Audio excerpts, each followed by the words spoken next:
BSc nursing first round, second round और mop up round, इन तीनों में अगर आपको कोई सा कॉलेज अलॉट नहीं हुआ तो आप भी स्टे राउंड के बारे में सोच रहे हैं तो सबसे पहले आप डॉक्यूमेंट अपना क्लियर कर लीजिए, क्योंकि 12 से 14 अगस्त के बीच में आपका सीट मैट्रिक्स आने वाला है। वहीं 18 तक आपको यूनिवर्सिटी भी जाना पड़ेगा। बीएससी नर्सिंग के स्टे राउंड काउंसलिंग में कौन कौन से डॉक्यूमेंट रिक्वायर्ड होंगे, डीडी क्यों जरूरी है, चॉइस फिलिंग इसमें करना है कि नहीं, कहाँ जाना होगा, स्कॉलरशिप से क्या रिलेटेड बातें हैं, पूरा आज बताने की कोशिश करेंगे आज के इस वीडियो में। थोड़ा आप लोग वीडियो में बने रहना और चैनल को सब्सक्राइब करना मत भूलना, क्योंकि इस चैनल पे हमेशा बीएससी नर्सिंग काउंसलिंग से रिलेटेड जितना भी आपका डाउट है, सिलेबस से लेकर के A to Z, यहाँ पे आप अपनी जानकारी पूछ सकते हैं। अपने सीनियर से आप बात भी कर सकते हैं टेलीग्राम चैनल ज्वाइन करके। डॉक्यूमेंट में हुई एक छोटी सी गलती भी आपको स्टे राउंड से बाहर कर सकती है। आपको पता है, आपका अगर एक भी डॉक्यूमेंट क्लियर नहीं हुआ तो आप स्टे राउंड में पार्टिसिपेट नहीं कर पाओगे। आपकी एक छोटी सी गलती आपको स्टे राउंड से बाहर कर सकती है। आपको एक दिन यूनिवर्सिटी बुलाया जाएगा और वहां पे अगर आपका डॉक्यूमेंट तैयार नहीं हुआ तो आपका स्टे राउंड में काउंसलिंग नहीं हो पाएगा। इसलिए वीडियो को अंत तक वॉच कीजिए।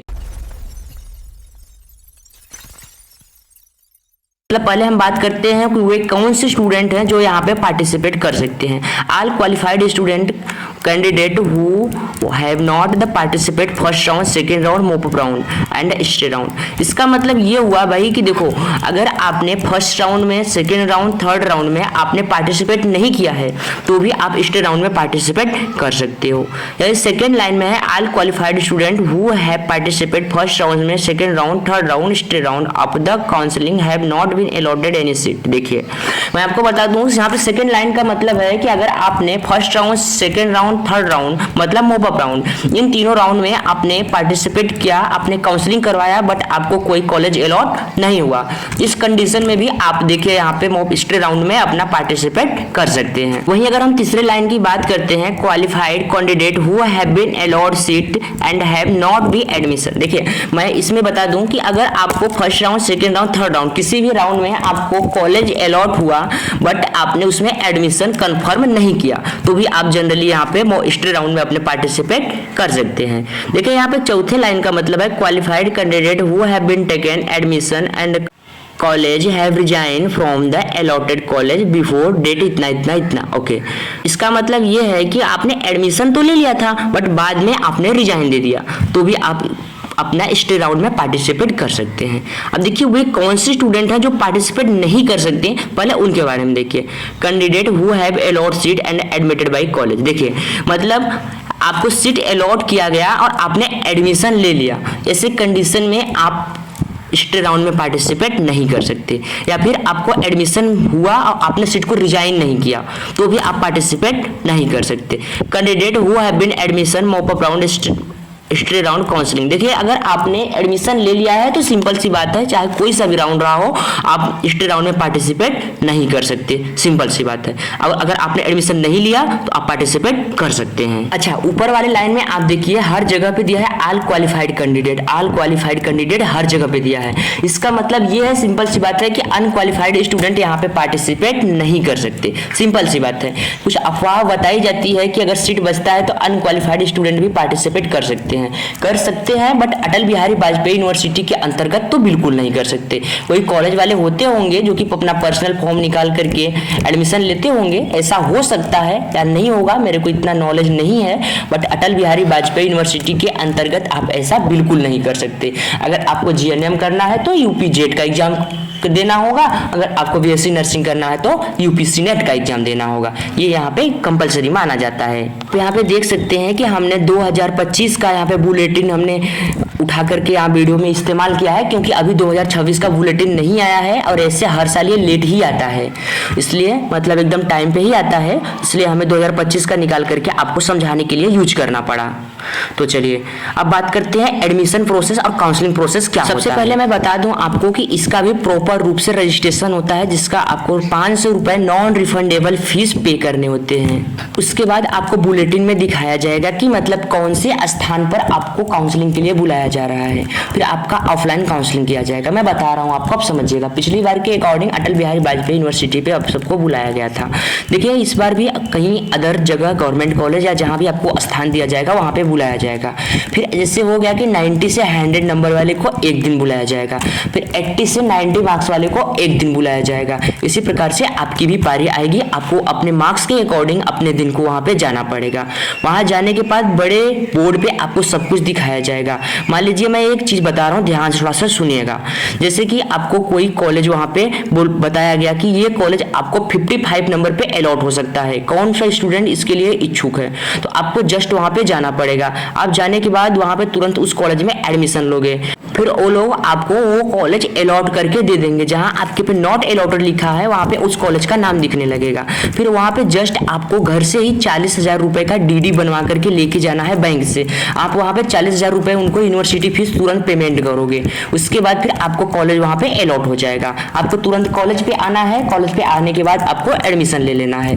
लेकिन सबसे बड़ी बात यहाँ पे ये होती है कि मान लीजिए आपने वहां पे बीकार्ट इंस्टीट्यूट चूज कर लिया, ठीक है, फिर यहाँ पे आने के बाद आपने एडमिशन ले लिया, फिर या फिर आपको कॉलेज पसंद नहीं आया। ऐसे कंडीशन में क्या होगा कि आपने वहां पे काउंसलिंग के समय फीस तो पेमेंट कर दिया था और फिर आप सीट छोड़ रहे हैं, तो आपका 40,000 रुपए डूब जाएंगे।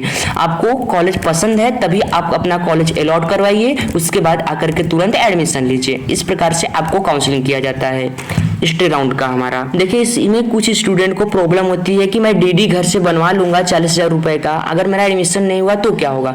देखिए इसमें क्या होता है कि आप 40,000 रुपए का डीडी बैंक से बनवा के लेके चले जाएंगे।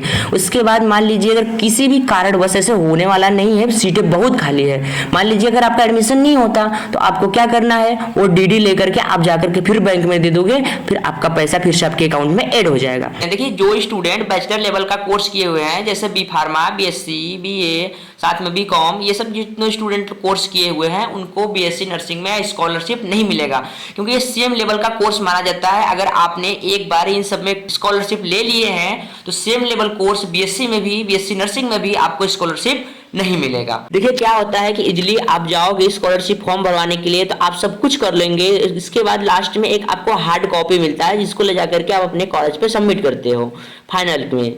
तो क्या होता है देखिए कि इसमें जब आप अपना हार्ड कॉपी लास्ट में जो निकालने जाओगे तो आपका लास्ट में डाउनलोड नहीं होगा हार्ड कॉपी, उसमें दिखेगा कि you have been done scholarship in same level course, ऐसे कुछ कर करके मतलब मिलेगा आपको। फिर देखिए क्या होता है कि ऐसे कंडीशन में हमारा हार्ड कॉपी डाउनलोड नहीं हो पाता है। हालांकि इसके कुछ सोल्यूशन हैं जो कि अवैध तरीके से, आप कहें अवैध तरीके से, जैसे भी है कोर्ट से कुछ काम कराने के बाद आपको स्कॉलरशिप मिल जाते हैं, कुछ प्रोसेस है इसको, लेकिन इसको हम बाद में बताने की कोशिश करेंगे अगर आपका इस पर डिमांड होगा तो।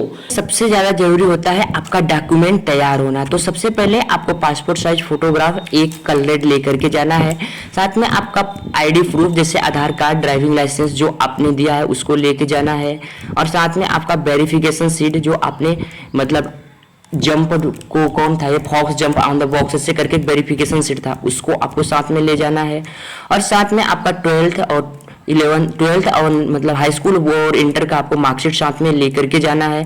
माइग्रेशन सर्टिफिकेट मतलब टीसी अगर आपके पास है तो लेके जाना है, नहीं हो तो कोई बात नहीं, लेकिन साथ में आपको फिटनेस सर्टिफिकेट बनवा के रखना है अपने पास, और आपका SC ST जो भी मतलब आप हैं उसका मतलब अपना आय जाति निवास प्रमाण पत्र, खास करके आपको जाति प्रमाण पत्र सबसे ज्यादा जरूरी होता है, और साथ में DD आपको इतना लेके जाना आपको अनिवार्य है। इतना आप लेके जाएंगे तो आपको कॉलेज जैसे ही वहां पे पसंद आया, आपने ऑफलाइन तुरंत वहां से कॉलेज अलॉट करवाया, उसके बाद आप आएंगे कॉलेज पे आकर के तुरंत एडमिशन ले लेंगे। तो मैं आपको बता दूं कि देखिए यहाँ पे बोला जाता है कि अगर सीटें वैकेंट रहेंगे तो अनक्वालिफाइड वाले को भी दिया जाएगा। तो मैं बता दूं कि मुझे तो लगता है कि यहाँ पे अनक्वालिफाइड वाले के लिए सीट बचेगा ही नहीं, ऐसा वेबसाइट पे कोई दिखाया भी नहीं जाता है। बट जनरली मैं बता दूं कि अभी सीटें बहुत से खाली है। आप जितने भी स्टूडेंट हो इसमें से लगभग जितने भी गर्ल्स होते हैं 50 से 70% गर्ल्स तो ऐसे ही सीट छोड़ देते हैं, क्योंकि वहां पे जाना उनको मुश्किल हो जाता है। किसी की फाइनेंशियल प्रॉब्लम होती है, तो किसी के गार्जियन परमिशन नहीं देते हैं, तो किसी के कोई अदर प्रॉब्लम हो सकती है, कि किसी के भैया पापा नहीं होते घर पे तो वो नहीं जा पाते हैं। तो ऐसे कंडीशन में बहुत से स्टूडेंट तो ऐसे ही स्टे राउंड में पार्टिसिपेट नहीं करते। बट मैं आपको बता दूं कि ऑनलाइन काउंसलिंग में आपके जितने सारे घोटाले चल रहे थे वहां जाएंगे अब तो वहाँ पे कोई घोटाला नहीं चलेगा, वहाँ पे आप ऑफलाइन काउंसलिंग करवाओगे, वहाँ पे कोई दिक्कत जैसी बात ही नहीं है, आप ऑफलाइन काउंसलिंग कराओगे अपनी आंखों के सामने। तो ये आपके लिए बेस्ट ऑप्शन है, ना कि आपको खराब ऑप्शन है, आप सैडफुल हो जाओ, आप निराश हो जाओ, ये बिल्कुल गलत है आपके लिए। आप बेफिक्र होकर के स्टे राउंड में पार्टिसिपेट कीजिए। देखिए इसके लिए आपका जो मतलब फेवरेट कॉलेज है जिसमें आप एडमिशन लेना चाहते हो, कम कट ऑफ ज्यादा कट ऑफ, ये इस समय आप छोड़ दीजिए। बस आप ध्यान दीजिए कि मान लीजिए आपको आईएनसी वाले कॉलेज में एडमिशन लेना है तो आप चुपचाप आईएनसी वाले कॉलेज का नाम याद कर लीजिए, क्योंकि वहां पे आपको 1 सेकंड का भी टाइम नहीं मिलेगा, आईएनसी चेक करने का भी टाइम नहीं मिलेगा। आपको जैसे ही कॉलेज का नाम आता है तुरंत आप हैंड रेज करके बोलोगे कि मुझे चाहिए, वहां पे तुरंत आपको बुला के आपका डॉक्यूमेंट तुरंत सबमिट करके तुरंत कॉलेज आपको अलॉट कर दिया जाएगा।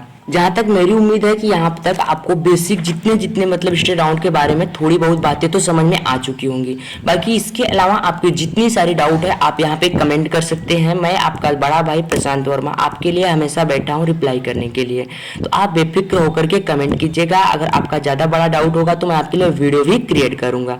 नमस्कार, सत श्री अकाल, जय हिंद, वंदे मातरम। आई होप आप सबको कॉलेज अलॉट हो जाए। My best wishes always with you. Thank you.